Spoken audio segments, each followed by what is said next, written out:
All right, ready to dive into Lebanon. We've got some really interesting stuff from Wikipedia today, and, we're going way beyond the usual touristy stuff. Yeah, forget that Switzerland or the Middle East thing. We're going deeper. Exactly, because honestly, when we look at a place's history, it's all about uncovering those hidden layers, right? The Yeah. things that make it truly unique. And wow, Lebanon's history goes way back like to 5000 BC. Did you know that? It's incredible. 5,000 years.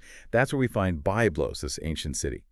And what's fascinating is that it's one of the oldest continually inhabited cities in the world. It's like a living timeline of urban development, challenging everything we thought we knew about life in ancient times. It's like a time capsule, a real window into the past.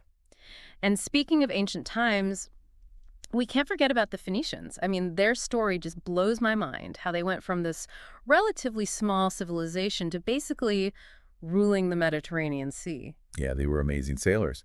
But, what really struck me in the research was their trade network. It was unbelievable. It stretched all the way from, well, what we know as Lebanon today, all the way to the Atlantic Ocean. Talk about global reach. They really facilitated so much cultural exchange and trade on a massive scale, Yeah. connecting East and West. They were the ultimate networkers. And of course, their most lasting impact, the alphabet. Right. Can you imagine the world without the alphabet as we know it? Yeah. It's mind-boggling to think about the impact of that one innovation from this relatively small civilization. Talk about a legacy. For sure. And as we journey through Lebanon's history, it's like we're walking in the footsteps of empires. I mean, you've got Assyrians, Persians, Greeks, Romans, Ottomans. They all left their mark on this land. Yeah, it's layer upon layer of influences. To understand Lebanon today, you've really got to understand this history. And it's Yeah. not just empires. You've got the arrival of Christianity, the emergence of the Druze religion, all happening in those mountains. It's a fascinating mix. So we've got these empires, these religions, all converging on this relatively small geographic area. And then you have the French entering the scene. Now, they weren't just passing through like some of the others, right? Not at all. Their influence, especially on the Maronite Christian community, really shaped Lebanon's path to independence. And, well, understanding that relationship is key to unpacking their modern political landscape. It's complicated. Speaking of independence, let's shift gears to the post-Ottoman era. That's when Lebanon finally gets its independence, 1943.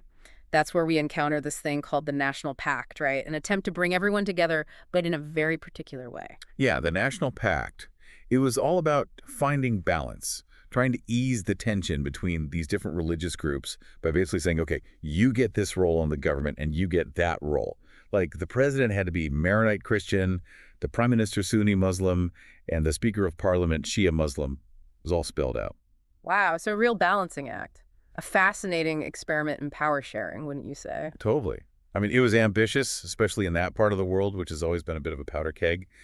But of course, any system built on such a delicate balance is bound to face some serious challenges down the road, right? And wow, those challenges really came to a head in the 1970s, didn't they?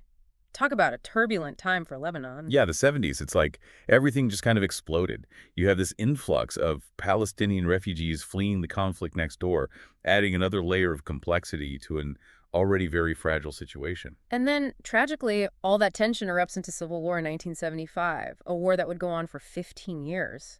And I mean, this wasn't just a war between armies. It tore apart communities, families. The scars run deep. Absolutely. It was devastating, just a horrific period in their history.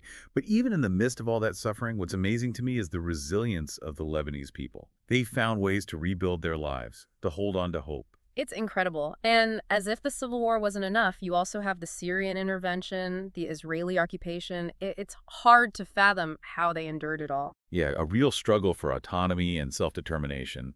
But even in those dark times, you see these glimmers of hope, moments that really capture the spirit of the Lebanese people. I think the Cedar Revolution in 2005 is a perfect example of that. The Cedar Revolution. Oh, yeah. Right. That was a powerful moment. People taking to the streets to demand an end to Syrian influence, to fight for their future. And what struck me was how they did it peacefully, with such determination. Yeah, it was really a turning point, ultimately leading to the withdrawal of Syrian troops. But, the path to peace is never easy, especially in that part of the world. And the assassination of Prime Minister Rafik Hariri that same year was a stark reminder of just how fragile peace can be. Such a tragedy. And then, of course, you have the 2006 war with Israel, another devastating blow to their hopes for stability. It's heartbreaking to see these cycles of violence repeating themselves, setting back all the progress they've made.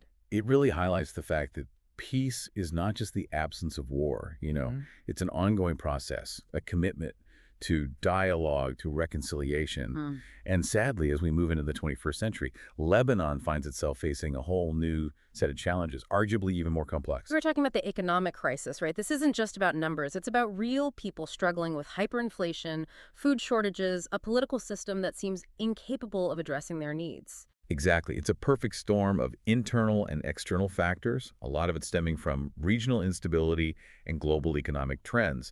And what's really concerning is how this crisis is impacting every aspect of daily life for the Lebanese people. Yeah, it's easy to get caught up in all that negativity, but even with all that's going on, there's this incredible spirit about the Lebanese people, this drive to innovate, to create. It's really inspiring. Oh, absolutely. That's what I mean by resilience. They've been Hmm. overcoming obstacles for centuries.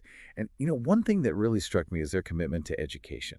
They haven't let the economic crisis change that. Right. It's incredible how their education system is still considered one of the best in the region, even with everything else going on. It's like they understand that knowledge. That's their most powerful tool. Exactly. They're investing in their future.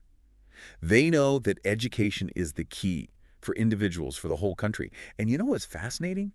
This dedication to education, it goes way beyond Lebanon's borders. You're talking about the diaspora, right? I mean, the Lebanese diaspora is massive. Huge. Millions and millions of Lebanese people have made their homes all over the world. They've achieved incredible things. But here's the thing. They haven't forgotten where they came from. They've held on to their culture, their language, their traditions. And you know what? They've never stopped supporting Lebanon financially, emotionally. It's a real testament to their bond with their homeland. It's like this global network, this web of connections, all tied back to Lebanon. That's got to be a source of strength. Definitely. It shows that even with all the internal challenges, Lebanon is not alone. They have this whole global community standing with them, ready to help them rebuild. And that's something really powerful. It really is. This deep dive has been incredible. It's given me so much to think about, so much to learn about Lebanon, the history, the culture, the resilience. It's a truly remarkable place. It really is. It's a story of highs and lows, of setbacks and comebacks. But I think that's what makes it so compelling. So to our listeners out there, I encourage you to keep exploring Lebanon. Go beyond the headlines. Dig a little deeper. You'll discover a country full of talent, creativity, and hope. It's a place that will surprise you. Beautifully said. This has been a truly eye-opening journey.